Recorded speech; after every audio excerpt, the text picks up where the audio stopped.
Good evening. I'm Mike Breedlove, and I'd like to speak to you guys today about a few points that were made, questions, if you were, that were asked as a result of a speech that I gave previously regarding illegal immigration and the need for immigration reform in this great country of ours. Now, 3 points in particular um, are very important points, and I'd like to kind of clarify those points that were made by some of the folks after that speech. The first point is that illegal immigrants are a heavy drain on the United States system. That system being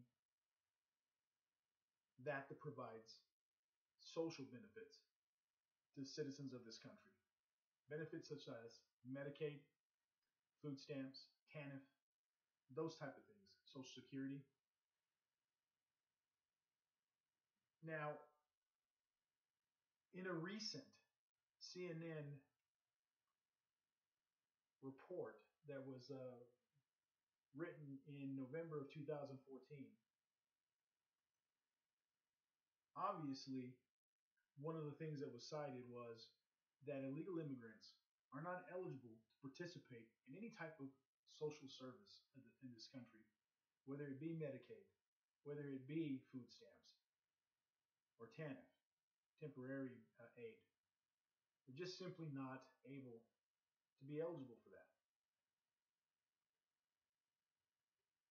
But it goes on further and states that illegal immigrants, through tax ID numbers, and this is something that I spoke of previously in a speech, through their tax ID numbers, actually contribute into the Social Security network. They actually contribute money into the Social Security system.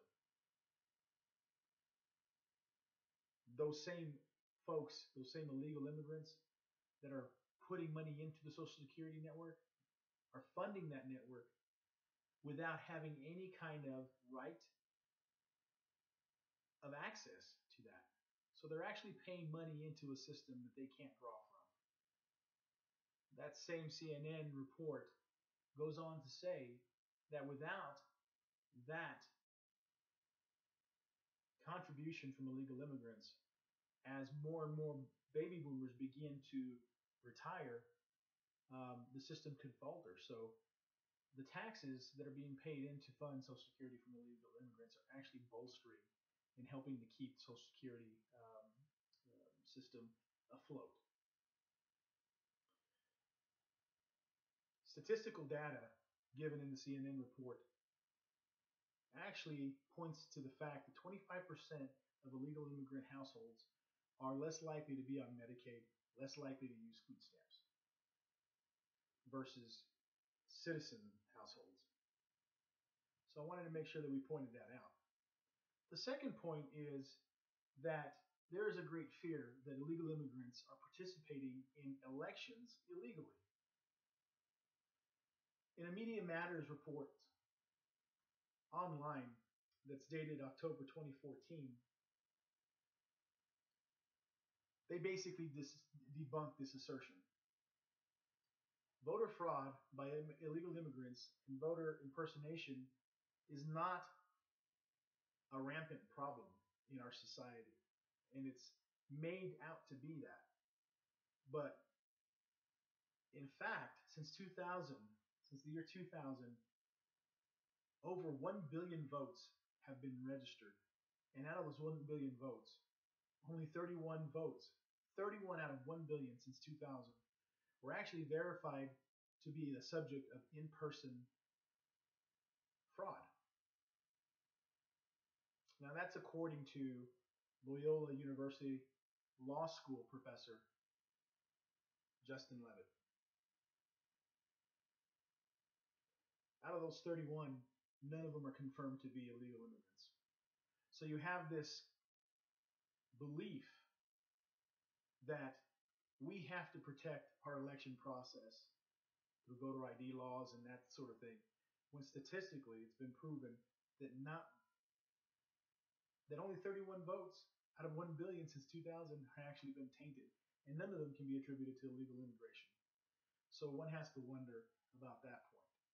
The last point that I want to speak to is a very fundamental and very common sense point.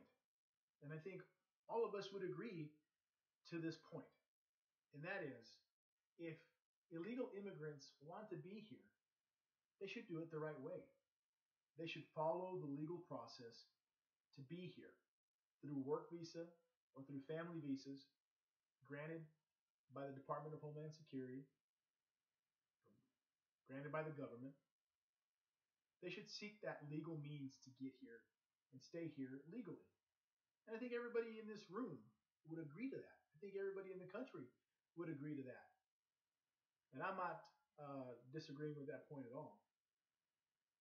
The challenge is the fact that our immigration policy is so overwhelmingly slow.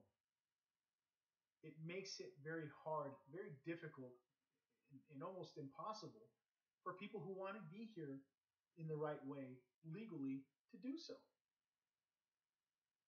In 2011, USA Today published an article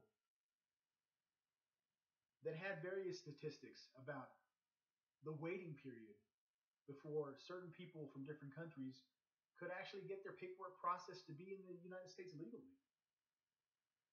Now, the federal government only allows for so many visas, whether they're family visas or work visas, and they're typically the lion's share of those visas go to countries that don't have a lot of immigrants in the United States. So, for instance, if I want to come here from Mexico, I have to wait basically 15 years for the government to process a visa application.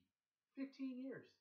But the immediate need is here now to feed my family, to provide a better life, to further the education of my kids. 15 years it's going to take. Friends, if we want the immigration process to work well and efficiently, if we want folks that come into our country to be here legally and then pursue uh, the naturalization process to become citizens, we have to take a hard look, a serious approach, and an effective approach to reforming our immigration policy because these folks are going to continue to be here, but we have to use common sense. Thank you for your time. I appreciate it. Have a good evening.